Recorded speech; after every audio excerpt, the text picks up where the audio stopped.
వంటి వాళ్ళ కలగానే మిగులుతుంది. తర్వాత భారతదేశం నుంచి అమెరికాకు వెళ్ళి చదువుకోవాలనుకునే విద్యార్థుల కల కూడా కలగానే మిగిలేటటువంటి ప్రమాదం ఉంది.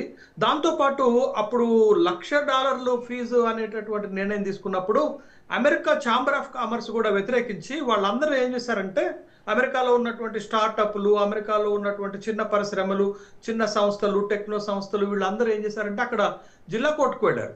అక్కడ డిస్ట్రిక్ట్ కోర్టుకు వెళ్ళినప్పుడు ఆ $1,00,000 ఫీజు పెంపుకి వ్యతిరేకంగా తీర్పిచ్చారు. దాని నుండి ఫెడరల్ కోర్టుకు వెళ్ళారు.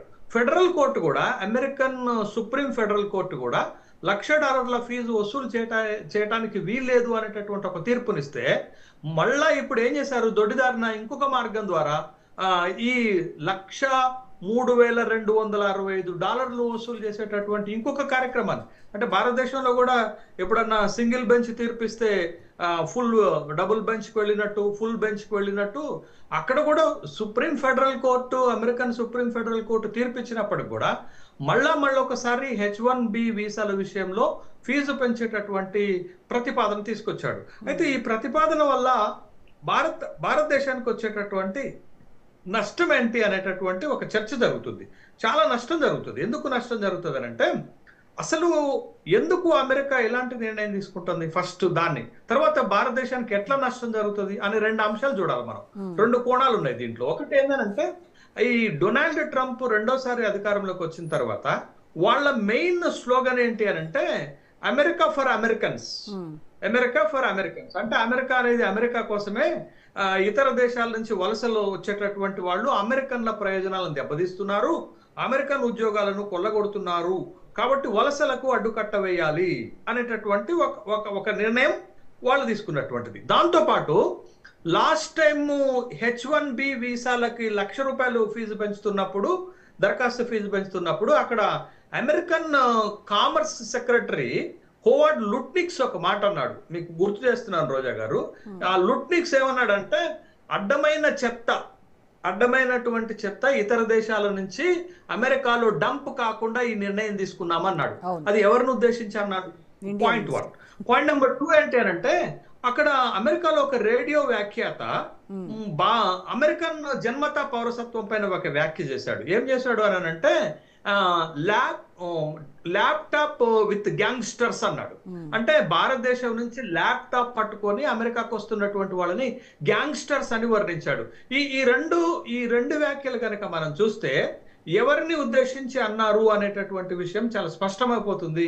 అది భారతదేశం నుంచి అమెరికాకి వర్క్ వీసా పైన వెళుతున్న వాళ్ళు, భారతదేశం నుంచి ఎడ్యుకేషన్ వీసా పైన వెళుతున్నటువంటి వాళ్ళు, అంటే H-1B వీసా ద్వారా పోతున్న వాళ్ళు, F-1 వీసా ద్వారా పోతున్నటువంటి వాళ్ళని ఉద్దేశించి ఈ మాటలు అన్నారు అనేటటువంటి విషయాన్ని మనం గమనించాలి. అయితే ఎందుకు మనకి ఇబ్బంది ఏంటది అని అంటే, ఫస్ట్ మనకు వస్తున్న ఇబ్బంది ఏంటి అంటే, ఈ H-1B వీసాలు రెగ్యులర్ క్యాప్ ఎంత ఉంటుంది, ప్రతి సంవత్సరం 65,000 పర్మిట్ చేస్తారు. F-1B వీసాలని ఏమంటారు దాన్ని, అది మాస్టర్ క్యాప్ అంటారు దాన్ని. దానికి ఎంత పర్మిట్ ఉంది? 20,000 ఉంది. అంటే హోల్సేల్ గా, అంటే అమెరికాకి అటు పని కోసం కానీ ఎడ్యుకేషన్ కోసం కానీ వెళ్ళేటటువంటి వాళ్ళు 85,000 అనేది ఒక క్యాప్ ఉంటుంది ప్రతి సంవత్సరం అనేది మనకు తెలుసు. అయితే 85లో ఎక్కువగా ఎవరు ఉపయోగించుకుంటున్నారంటే ఇండియా నుండి వెళ్ళేటటువంటి వాళ్ళు ఉపయోగించుకుంటున్నారు. Around 71% are getting the visa from these two, from India 71%. Next followed by the China 12%. అంటే ఎక్కువ ఎవరికి ఇబ్బంది కలుగుతుంది? ఈ $1,03,265 కి H-1B వీసా ఫీజు పెంచితే ఆబ్వియస్లీ ఇండియా నుండి అమెరికాకి పని కోసం వెళ్లే వాళ్ళపైన, ఇండియా నుండి అమెరికాకి ఎడ్యుకేషన్ కోసం వెళ్ళేటటువంటి వాళ్ళపైన భారం పడుతుంది, వెళ్ళటం ఇబ్బంది అవుతుంది అనేది ఇక్కడ ఉన్నటువంటి చాలా ప్రధానమైనటువంటి అంశం. అయితే అక్కడ అమెరికన్ ఛాంబర్ ఆఫ్ కామర్స్ వాళ్ళు వ్యతిరేకిస్తున్నది ఎందుకు? వాళ్ళు ఇండియా నుండి వచ్చేటటువంటి వాళ్ళకి సపోర్ట్ చేస్తున్నారు. అమెరికన్ గవర్నమెంట్ ని వాళ్ళు వ్యతిరేకిస్తున్నారు, ట్రంప్ నిర్ణయాలను వ్యతిరేకిస్తున్నారు. ఎందుకు వ్యతిరేకిస్తున్నారంటే, మన ఇండియా నుండి వెళ్ళేటటువంటి టెక్నోక్రాట్స్ కానీ, ఇంజనీర్స్ కానీ, రిసెర్చర్స్ కానీ వాళ్ళు చీపెస్ట్ గా లభ్యమవుతారు.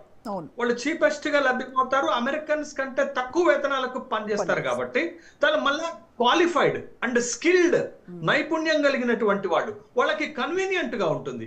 కానీ మీరు అమెరికన్స్ తీసుకుంటే వాళ్ళకి కాస్ట్ బెనిఫిట్ ఎక్కువ అవుతుంది కాబట్టి వాళ్ళు వ్యతిరేకిస్తున్నారు. రెండోది, అమెరికాలో నడిచేటటువంటి విద్యా సంస్థల్లో చాలా ప్రతిష్టాత్మకమైనటువంటి విద్యా సంస్థలు, అది హార్వర్డ్ కావచ్చు, మెసాచుసెట్ ఇన్ఫర్మేషన్ టెక్నాలజీ కావచ్చు, వర్జీనియా కావచ్చు, ఇట్లాంటి వాటిలో ఇండియా నుండి వెళ్ళినటువంటి స్టూడెంట్లు ఎక్కువ మంది ఉంటారు. అంటే వాళ్ళకి ఫీజుల రూపంలో అక్కడ ఇన్స్టిట్యూషన్స్ నడుస్తున్నాయి కాబట్టి అక్కడ ఉన్నటువంటి ఛాంబర్ ఆఫ్ కామర్స్ కానీ ఎడ్యుకేషనల్ ఇన్స్టిట్యూషన్స్ కానీ డొనాల్డ్ ట్రంప్ తీసుకుంటున్నటువంటి నిర్ణయాలను వ్యతిరేకిస్తున్నారు ఈ కారణాల చేత.